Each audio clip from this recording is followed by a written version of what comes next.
It's the Baha heavyweight bout to rule them all, Ford's Raptor R versus the 2026 version of the Ram TRX SRT. This, my friends, is going to be a good one.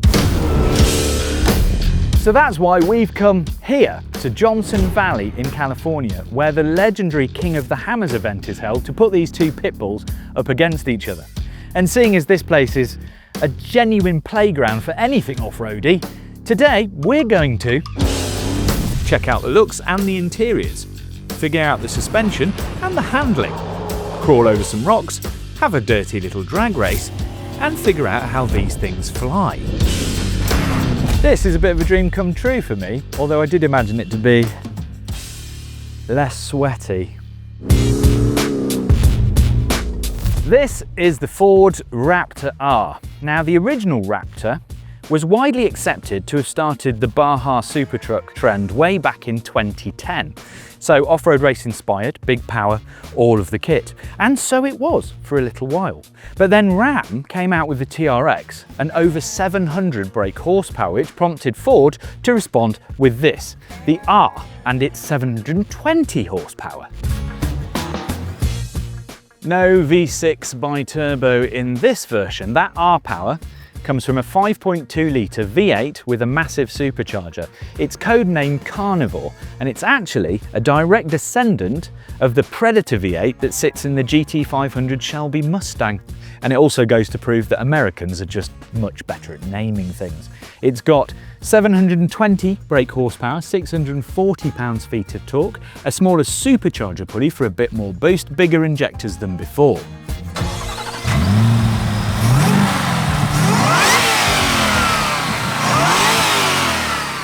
This, on the other hand, is the Ram TRX SRT. TRX or T-Rex, presumably because a Tyrannosaurus Rex eats a Raptor. This is currently the most powerful half-ton production street-legal gas-powered truck anywhere in existence, which to me feels like an increasingly niche claim. It's now back with the SRT badge after a slight hiatus. It has the Hellcat 6.2 litre supercharged V8 with 75 brake horsepower and 40 pounds-feet more than the previous version. So that is now 777 brake horsepower and 680 pounds-feet of torque, which is ever so slightly more than the Raptor, although this car weighs more than the Ford. So their on-paper statistics are remarkably similar.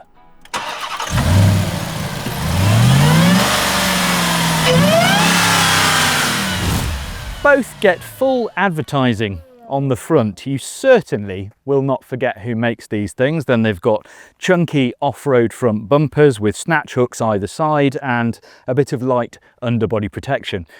I have noticed one thing about these cars though. If I stand next to one, they're chest height. And the Ram is even bigger. You're not just going to lose a child in the blind spot, you might lose the entire school bus. After that, the Raptor's got this plastic sort of shaker hood thing with a few vents on top and a bit of venting down the side here on the front wings, which will allow things to fly out of that engine bay, whereas the Ram has just that little bit more. So it's got a hood scoop, it's got vents, it's got this kind of shaker hood arrangement back here. And then the wheel arches, again, the Ram, it just feels slightly wider, slightly bigger. Whereas the Raptor, though not a delicate vehicle, feels slightly smaller and slightly more, not exactly petite, but definitely smaller. And as we come down the car, they're both 5-seat quad cabs. And again, when you get to the rear arches, the Ram is slightly more swollen, feels slightly more dense, whereas the Raptor is relatively subtle. And then as you get to the back, there are graphics on the haunches of both. And then we arrive back to more billboard tailgates. There's also the usual off-road bumpers on both cars, complete with snatch hooks either side and single exit exhaust both sides. Though I have noticed that the Ram's exhausts are ever so slightly bigger than the Raptor R's exhaust, which makes me feel like it's trying to do a game of one-upmanship. Though despite their differences, these two are very similar, both intellectually and physically. But these things are just as much about the suspension as they are about their engines. Take the Raptor R, for instance. Now this has double wishbone front suspension with 5-link at the back, and they're supported by these Fox Racing dual live valve dampers, which should help keep it controlled when it's in the rough stuff. They're not as hardcore as some aftermarket kit, but still pretty strong for a production truck. Now all of that sits on these rather large 37-inch BF Goodrich all-terrain KO2s. The Ram, on the other hand, sits on 35s. In this case, Goodyear Wrangler Territory all-terrains, which to me is an immediate disadvantage off-road, though probably slightly more precise when it's on-road. It has a similar suspension setup to the Raptor R in that it's got double wishbones at the front and 5-link at the back, but this time it's got Bilstein E-squared Black Hawk dampers, which are slightly adaptive. They're also the same in that they've got 13 inches of front suspension travel and 14 inches at the rear. They are essentially argumentative twins. If you want really practical stuff, the Ram gets a 5-foot 7-inch bed and the Raptor 5-foot 5 inches with a handy pull-out step. They have 1,310 pounds and 1,410 pound payloads respectively, which works out at some kilograms for the TRX and a few more for the Raptor. So they aren't the biggest trays in the world, though they can handle light work.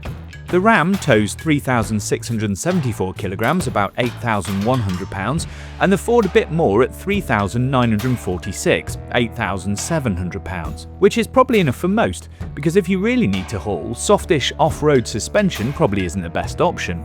And the Ram weighs 2,857 kilograms, 6,300 pounds, undercut by the Ford at 2,699 kilograms or 5,950 pounds, which is why the 0 to 60 times are pretty much bang on 3.5 for each. That's motivated for vehicles the size of small religious communities.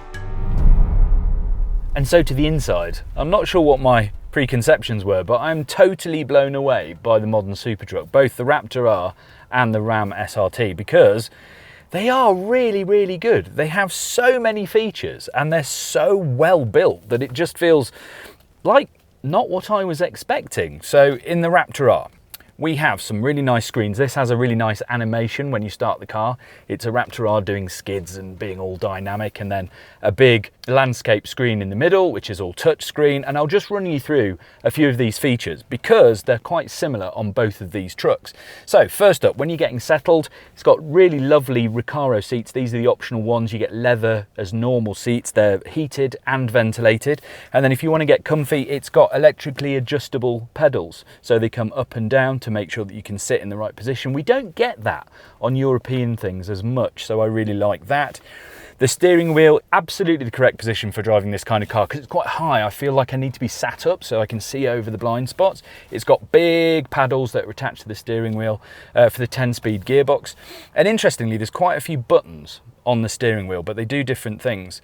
This is the usual stuff for cruise control and voice activation and volume, and then on this side you've got some menu options, but you've also got a button that adjusts the steering weight. So you've got 3 different steering weights. You can change the damping from 3 different positions. That's independent of any of the drive modes, so you can have the steering and damping in different modes, and then you can have an exhaust that sounds different, so you can have quiet, normal, sport and Baha. Baha is supposed to be only off-road use because it's quite loud, but that's quite nice because you can knock it right back into quiet when you're trotting home at 3 o'clock in the morning. And then in the center console, lovely screen. It seems quite responsive. The graphics are all right. I'm not sure about some of this trim. It's a little bit cheap feeling, but you know, I'm not that bothered. Down here, it's got the transmission, so 2 high, 4 automatic where it chooses for itself, and 4 low, and you can lock the rear differential by pressing that button. There's wireless charging, loads of cup holders, loads of storage. There's even a 12 volt and an actual plug in the dash, so you can run your laptop straight off the normal plug. This is the aircon. If I go up here, there's some interesting things. That's the trail assist, which is basically off-road cruise control. Traction control off, the cameras, it's got loads of cameras. You can look at your trailer hitch. And interestingly, here, this is an option, but they have this thing called Pro Trailer. So if you've got a trailer on the back, you can engage that, and then you turn this knob left and right, and that actually points the trailer, and the car handles the steering by itself. So for those of you who can't reverse a trailer, you need that option. In terms of driver assistance, this has auto hold, cruise control, speed limit assist, lane keeping assist, pre-collision assist, exit warning, rear camera view, driver alert, cross traffic alert. Everything you could possibly need, all that you would expect in a luxury car, is in this truck. Then if you go into features again, you've got trail turn assist, which is basically when it brakes the inside wheel when you're trying to do a hard corner off-road. So if I'm trying to do a right-hand turn, it'll brake the inside right-hand wheel with the ABS, and the car will not do a tank turn, but it'll definitely sweep it around, so it drags a wheel. It's like a dogleg version. It's got wireless CarPlay, Android Auto. One thing I really like, and you do get this on F-150s anyway, is this. This is the gear selector, so that's normal, but you can press that, and then you can open this, oh, not that one, like that. So you get a nice little picnic table, which you could do work on if people have jobs. And then underneath that is, again, an absolutely huge center console space. And it's got plenty of storage spaces. There's a double glove box for stowing all your gear. There's stuff on top. You can put little trays in there. There's even a head-up display. It's also got its own pre-wired auxiliary switches, so they're for things like winches or extra lights, which it seems that all Raptor owners actually add in. They're already wired into the loom, so that's no problem. It just feels like it's got everything you need, and then some extras. So there's a really nice B&O Bang & Olufsen stereo, for instance. There's lots of nice materials. It feels well put together, and the detail is good. Can you see here? It's got V8 behind the perforations. That's the kind of stuff I really like.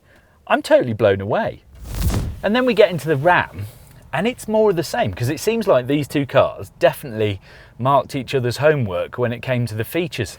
But the basics are, we've got a 12-inch screen in front, and then this portrait style 14.5, so that's different to the Raptor. This thing gets a 19-speaker Harman Kardon system. It gets these lovely leather seats which are heated and ventilated.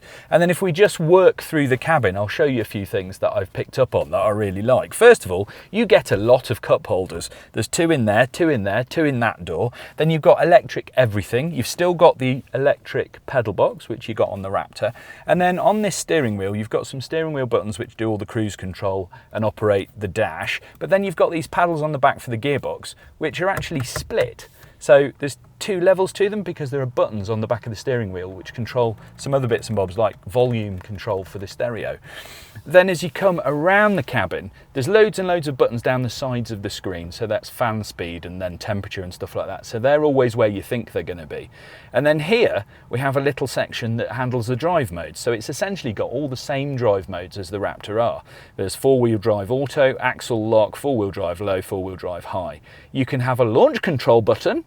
It comes up on this screen, a big thing that says activate launch control. I mean, I'm not sure that you'll really need that. There's race prep, which gives you target temperatures for the engine, and then you can have a shift light and you can set it at different RPMs so that you always know what you're going to change. If you go into drive modes, it's got loads of different versions, exactly the same as the Raptor R. So sport for on-road, tow, snow, auto, custom, mud and sand, rock, and the Baha mode, which is for fast off-road driving. And it gives you all these little techie kind of blueprinty things which look fantastic. It's really interesting that this car feels slightly more techie than the Ford. So it's got clearer graphics, it just feels slightly more up to date. And then as you come down, it's got loads of charging options, these really interesting vertical pair of phone chargers.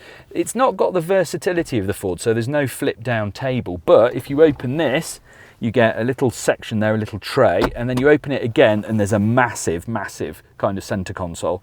These are what look like for socket wrench heads.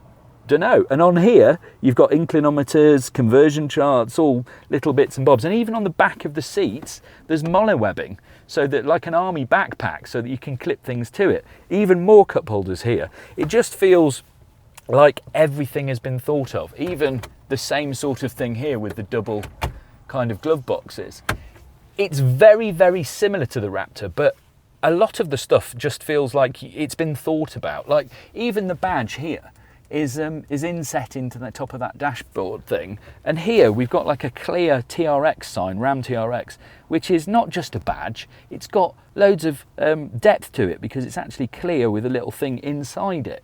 It's one of those things. I thought these cars would be a bit stripped out and a bit rubbish, and they're not.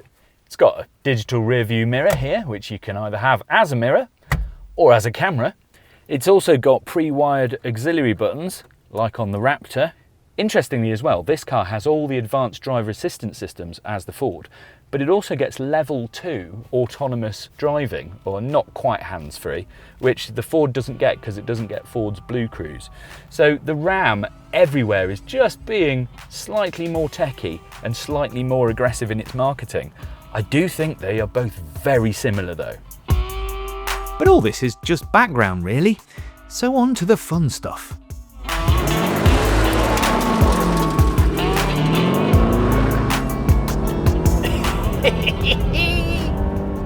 I have to say though, these things do feel big. Even here in the US, they do feel like giants. And this Raptor specifically, coming down the freeway, you can tell that this is based on a car that's supposed to go off-road, because it rides long amplitude bumps really well. But then when it gets on smaller stuff, it's a little bit jittery, which is normal with this kind of suspension and these kind of tyres, but it's still a bit weird. It's very much slow in, fast out. You kind of brake hard, and the brakes are surprisingly good, and then you kind of just boot it on the way out. Now this Raptor R does have a sport mode, which does things like, you know, tightens up the steering, gives you a bit more throttle response, makes it a bit noisier. But sport is in context, so it's still got the body roll of a sumo champion. You sort of get confident and lean into the lean, if you know what I mean. You kind of know it's going to do it. But if you push too hard, you're in a world of understeer and tyre hell. I mean, it's amusing, it's just not very good.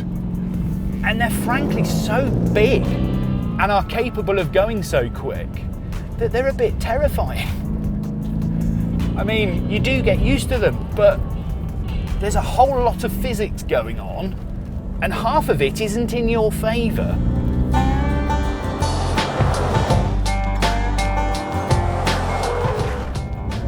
And so to the Ram 1500 TRX SRT. Now, a T-Rex has never worn the SRT badge before, so this should be something quite special. And I have to say that immediately the Ram feels just as chunky, but slightly better at turning in. It's got slightly more confidence. And listen to that supercharger whine. Now this has got the full 777 brake horsepower from the Hellcat motor. And I don't know whether it's because it's on the 35s rather than 37s, but it's just got a little bit more kind of connection to the road. So you can turn this in with a little bit more confidence and then get on it a bit quicker. You're not managing that understeer all the way through a corner. And again, it feels slightly more rapid. It doesn't feel like it's any heavier, especially on road, than the Raptor R. And the Ram does have a sport mode, exactly like the Raptor R. So it changes the steering weight, throttle response, the exhaust noise, that sort of stuff. But it seems to do more in this car. It's all a bit wobbly, but I have to say, I do think that the Ram is better than the Raptor R on road, especially on these twisty, sort of more aggressive mountain roads.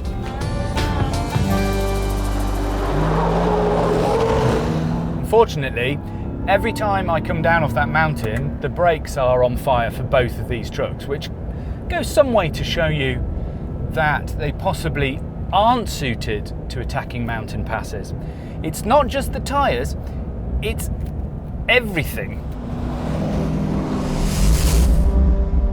So if these two feel surprising on-road, how about doing some quick tests to see which feels better off it? We're not using science here, just my butt dyno, but we are going to do the same stuff at the same speeds with the same driver. So there's regularity, if not actually machine learning. First up, a simple drag race. This is Top Gear's US correspondent, Alex, who is going to help us be childish. And we'll start off with a Ford in the Ford. We've got both cars in Baha mode with the traction control switched off, and we've got roughly a quarter mile of salt pan to race on. So all I'm going to do is preload it on the brake, so I'll left foot brake, give it a little bit of throttle to get the engine revs up, and then let go of the brake, full throttle. All right, so launch control is enabled. You push a lot of brake pressure, it sort of builds that up, and then you're supposed to put the gas down. Ready, 3, 2, 1, go! Woo! The Raptor gets away really fast and it's left the Ram behind. Oh, he got it. Oh, but I'm catching up. Oh, it's so close. Oh, come on. Oh, I've got half a car length on him, and actually, he's catching, but I'm pulling away. Oh, goodbye, Ram. 110 miles an hour. That's near this thing's top speed. Well, I think that's quite convincing for the Ford, even with less horsepower. It is getting away off the line where the Raptor absolutely kills it. It's the extra weight of the TRX. It doesn't seem to get up and go as fast as the Raptor. Although, once we've got the gap, we don't extend it. So the TRX keeps up, but I'm faster first 2 gears. So just to prove it's not a driver thing, here I am in the Ram. I've got it in the same modes as the Raptor R. So that's Baha mode, four-wheel drive high, traction control off. And I'm going to do exactly the same thing. And Alex is over there in the Raptor R, and we'll see whether he can beat this, because I suspect that car is faster. Ready, 3, 2, 1, go! Woo! Here we go! Am I going to beat the Raptor? He's pulling slightly ahead. Oh, even better. Takes it away. Feels so much lighter. Oh, this thing's just not quite as fast. He's going to beat me by a car length. Ah, oh, damn it, that Raptor is quick. Oh, I'm so sorry, T-Rex. All you eat tonight is dust. We even ran this a few times, just to make sure, and not because it was just funny. Interesting here is that the lighter Raptor seems to have the advantage on launch and just maintains it. Even the Ram's launch control couldn't manage to get it an advantage, the Ford's 10-speed gearbox allowing for that slight edge over the Ram's 8-speed. Let's see which one controls its motion the best with a small slalom now. In the Ram, we cannot have a two-wheel drive mode, so we're in four-wheel drive, and we have the traction control off. We're going to see how this car controls the angle of its dangle. So we're going to accelerate in here. I've got a couple of lefts and a couple of rights. Basically, I'm going to brake in, turn it, and then see if we can boot it round here. Yep, all the way round, and then a bit more like that. And then we get oversteer. Yes, it does drift quite well, although slowly. Bit of a transition, get it going. Cutting the power slightly, even though it says the traction control is off. But yeah, it's okay. So I'm going to do the same thing in the Raptor. We've got Baha mode engaged, traction off, and I'm in manual mode so I can use the paddles. And this car is slightly lighter. If I turn it in, oh! Really lovely. Oh yeah. It's much more rear biased. It's also like the suspension is much more aligned front to back. This turned out to be pure chaos. One, because no one told me where the course actually went, and two, it was compounded by the fact that I kept getting lost in my own dust cloud, as evidenced here. Oh, I've gone all the way round. We also managed to lightly brake the Raptor by hitting something. But then with the help of some friends, we fixed it. They both seem to be doing quite well at this stuff, so let's see about some mild rock crawling, likely about as much as an owner might try if they were out on their own. So I'm in a low ratio. Now this is on 35-inch tyres, but it's still got decent ground clearance and everything should work going up this hill now. Just give it a little bit of gas. The throttle isn't super sensitive in this mode, so it's just a matter of managing your line, looking at the road ahead, or lack of road, and then trying not to spike it on any particular rocks. And I can also lock the axle, and this has a rear differential lock. One of the things I would say is they've got such high bonnets, you can't see what's in front of you. I'm coming over a kind of a rise here to find the trail, and I just can't see. So I've been using the front camera, but it's not the most defined, so it won't give you much depth perception of where the rocks are and what you're doing. Again, we're just going to walk this down here. The problem with these are they're very big, they're very long, so they tend to bottom out and kind of get caught up a little bit if you get a big dip or a big rise, but this is having no trouble at all, and all the mode seems to be working perfectly. And I can still use the paddles if I want to go a bit quicker. Lovely job. And so we're going to do the same trail in the Raptor, and what I'm going to do is change the drive mode. So you get the rotary control down here, go through off-road mixed terrain Baha, and then you get to rock crawl, which is for low speed rocks and boulders. And to shift into 4 low, I put it into neutral, and then it says 4x4 shift in progress. Immediately, it's weird, it feels like it's made the throttle a little bit stiffer, which is actually really useful for off-road. And because it's on a bigger 37-inch tyre than the Ram, it has been slightly more comfortable on the rocks that we've been driving across. It just seems very capable at this kind of stuff. And if you just sort of walk it up, don't go too crazy, it's absolutely fine. Now this car has a terrain assist as well, which means basically it's got off-road cruise control. Again though, very high bonnet, so coming over this thing, I'm using my trail camera to give me an idea of what's coming rather than any particular detail. If I put on the trail assist now, one pedal drive active, use the set button, so there we go. So I just press that, and look, I'm not using the brakes now. It's actually driving itself down the hill and keeping a set speed. Go a bit faster, add another mile an hour. It really allows you to be precise, and you basically just have to concentrate on your line. Lovely stuff. I think that is basically, for ease of use and some of the tricks, a win for the Raptor. Now for some whoops, which is American for consecutive sets of bumps. Sections of desert racing which tend towards the sickening, and they are a true test of abdominal integrity. Now this Ram TRX has Bilstein Blackhawk E squared dampers. I'm in Baha mode, so that's the right mode. I'm just going to go through these whoops and show you that if you go quite slowly, say 20 miles an hour, they feel very bouncy. So it just makes the car sort of bobble.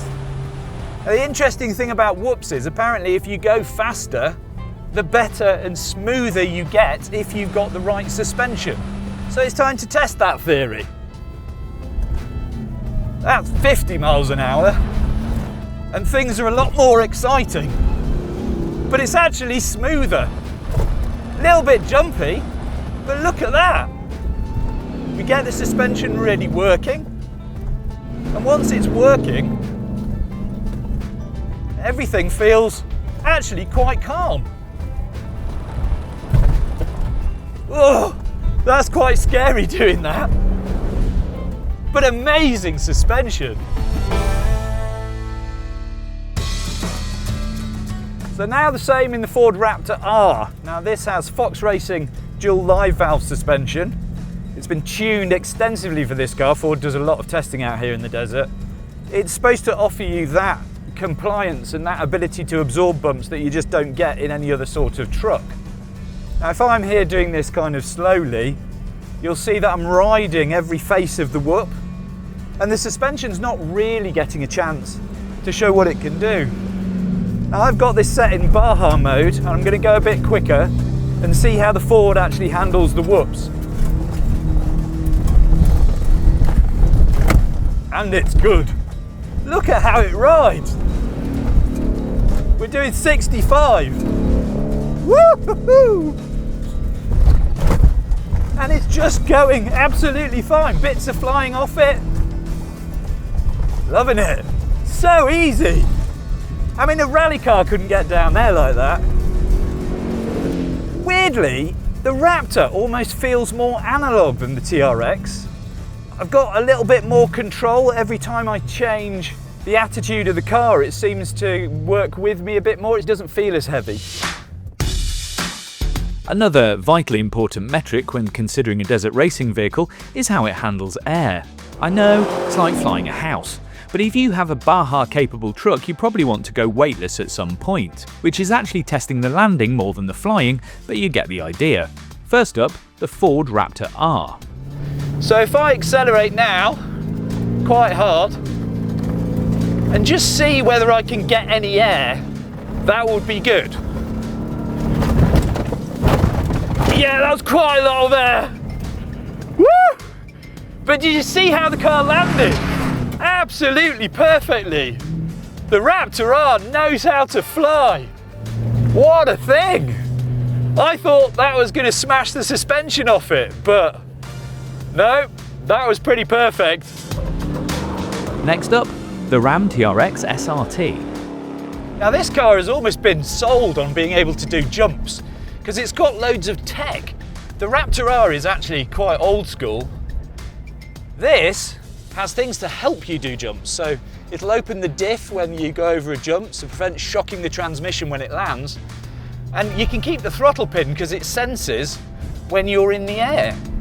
So let's give this a little go. This is going to be exactly the same speed as the Raptor, and we're going to hit the jump now. Oh yeah, a little bit nose heavy, but I kept my throttle in and it actually cut the throttle input. So that was quite fun. It's a different experience to the Raptor. The Raptor feels quite naturalistic. This feels like it's doing stuff for you. But yeah, it jumps really well. I know quite a few Europeans that say trucks like these are just big lumps with massive engines and a drinking problem. But super trucks are a product of their environment and they need a bit of context. In the USA, a truck like this is aspirational, much like an M3 or RS might be to us. Out here, this isn't a truck that's too big, it's just a truck. Petrol is cheaper too. US infrastructure is different, so they fit on US roads with no problems. And the US is much larger in terms of swathes of land on which to use them. What's not appropriate for a field in Berkshire can run riot on public access desert. So yes, while we marvel at the height of the bonnet or wince at 12 miles to the gallon, the modern supertruck is entirely appropriate for the place for which it was designed. And both of these feel like they were specifically designed for Johnson Valley. Okay, so I know that I'm a pasty British man talking about very American trucks, but these really are some of my favourite vehicles on the planet. I must admit though, when I first drove them on the road, I was slightly disappointed because even here in the US, they are very big and very soft. But now that I've brought them somewhere for which they were designed, I think they're absolutely fantastic. They've handled every terrain that we've thrown at them. I do think that the Ram is really, really good. It's one of those cars that looks after you. It's quite techy. It's got a fantastic engine. It makes a great noise and it looks fabulous. But it is heavy. And it does feel slightly less playful than I think it should. It's a very comforting car, but I'm not sure I want that from my super truck. The Ford Raptor R, on the other hand, is more analog. It feels lighter, and it is lighter, and it feels like I can play with it more when you're off-road. It's more exciting. And for that reason, and by a sliver, I think I'd take the Ford Raptor R home with me. So which one would you choose? Let me know in the comments.